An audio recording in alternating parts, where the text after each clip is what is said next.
kusoo dhawaada wasiirka filmis magacayga waa Mustafa Cabdullaahi Sheekh oo loo yaqaano wasiirka.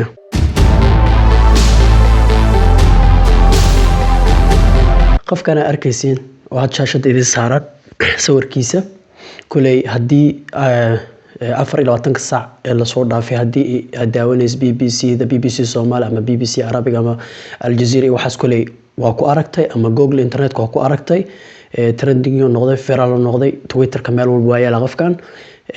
hadii aadan ahayn qof news ka la socdo qofkan inaad arkaan suurtagal ah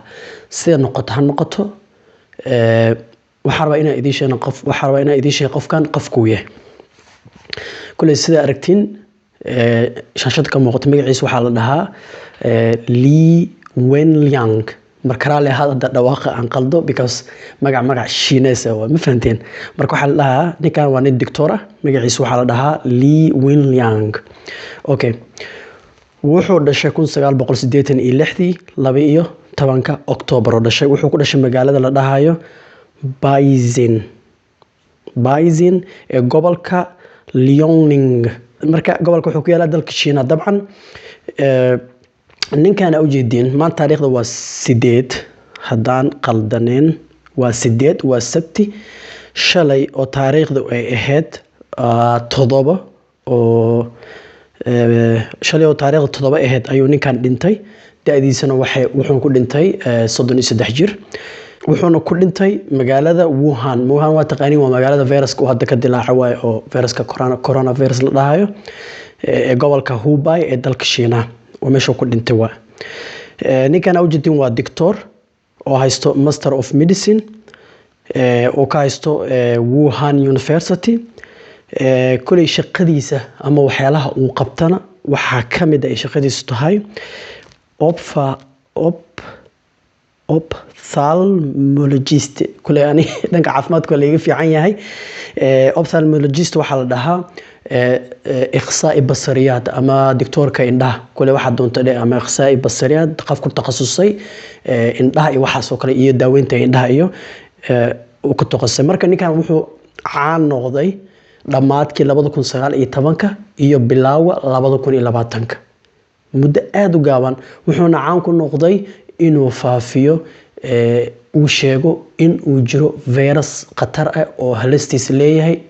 uu ku soo caanbax viruska ninkii oo helay ninkan way dawladda ninkan December la soo dhaafay 2019 sida meelka akhriyay aan ka akhri kulay internetka aan macluumaad ka soo gudbiyay uu baarayay dad xanuunsan oo imaanayay saasoo kala marka shaybaar iyo wuxuu baashu isticmaalay wax lagu baaray marka 30 December 2019 ayuu wuxuu shaaciyay ama faafiyay in uu jiro virus kadib markuu uu baaray virus uu helay oo viruskii uu arkay microscope wax ku baaray kadib waxa dhacday 3 maalin 4 maalin kadib markii bishii January la gaaray 3deedii 2020 sanadkan ninkan booliskii ay waceen waxa uu sheegeen waxa wada jooji waxa faafinaysa jooji waxaas wax kama jiraan cidii lagu helo ayadoo sheegayso virus jiri iyo waxaasna in xabsi loo taxaabi doono ee dawladda Shiinaha sheegtay dadkii afka ka xirtay hadii markaas laga gaari lahay intaasoo kun oo Shiina maanta viruska kuma dhici lahayn dad badan uma dhiman lahayn adduunka ma soo gaari lahayn marka Shiinihii waxay dhaheen waxaad sheegayso jooji internetkana macnaha ku faafiyo macnaha arin false ee comment oo false bixi oo waxaas ma jiraan waxaas oo kala ala kulli xaal markii dambe booliskii waa wateen kulay documentiga ana arkaysiin waa 3 saxiixa ku yaal sa arkaysiin oo gacanta mid waa saxiixiisa labada kalena waa laba sarkaal ee boolisku waa xireen saxiixan iyo waxaan warqadaan ka qaateen waa saxiix laba sarkaalna waa saxiixeen waxay dhaheen digniin ay siiyeen waxaan laga maqli karaa dhaheen ma fahanteen marka kadib waxa dhacday maadaama doctor uu yahay dadkii uu daaweynay oo ku dhex jiray dadkii dakaatirada kale ula shaqeynayay dadka kale u sheegay wuxuu dhahay gacmaha wax gishta afka xirta virus halis waa is ilaali wax saasoo kale soo ugu dhex jiray asiga virus ku dhacay kulay halaas dhan lama sheegeen waa la qarinay kulay asiga ku dhacay asiga macnaha qaybtii daa'irada dadka lagu daaweynay waxa soo ku jiray markii dambe cudurkii ula soo tacaala shalay dhintay kulay waxa la sheegay in maxaa la dhahay iclaanka ama media oo Chinaha maray dheheen waa dhintay mar waxay dheheen may wax kama jiro haddana markii dambe xaqiijiyeen inuu ninka dhintay shalay reerkiisa u tageen weerar la geliyeen xirista hadda kor xiriyeen iyo maadaama viruski uu helay beeniyeen ee wax kama jiro waxa dhan way kara la geliyeen marka hadda iclaanka ama dadka saxafiyiinta dalkaas dhan waxay ku kacsiin dawladda waay ninkan shalay soo sheegay dhibaatada jirto ugu hanjabteen in la xiri doono oo dhahdeen waxaan joojiya iyo waxaan been wax saas oo kale because shalay waa laga tagi lahaa waa laga hortagi lahaa calaa kulli xaal ninkii viruska helay waay oo lagu qasbay inuuna sheegin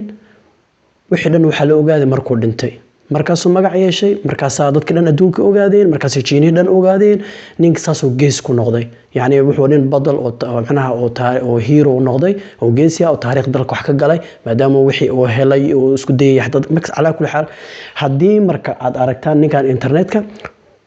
waxaad ogaataan in akhbaartiisa saas ay tahay sidaan idin sheegay ay tahay kulay macluumaad halasaan ka halas idin kaga sheegay insha Allah wixii kala aan arko oo markaas oo aan arko internetka aad inuu ugu faafay aan isleeyahay Soomaalida waxaan u baahan inay ogaadaan saasoo kale waa idin la soo socodsiin doona waa anigoo wasiirka oo idin dhahayo si ay nabadgeliyo fadlan hayga iloobina subscribe iyo dhaha YouTube-kayga sidoo kale filimkii waa soo gali doona Facebook-geena soo gali doona like iyo dhaha kulli waxa idin soo dhigi doona meeshan Instagram-kayga Twitter-kayga iyo maxaa la dhahay TikTok waa kana iyo YouTube-ka kulli waa wasiirka films sidaas aan galiyo maca salaam bye bye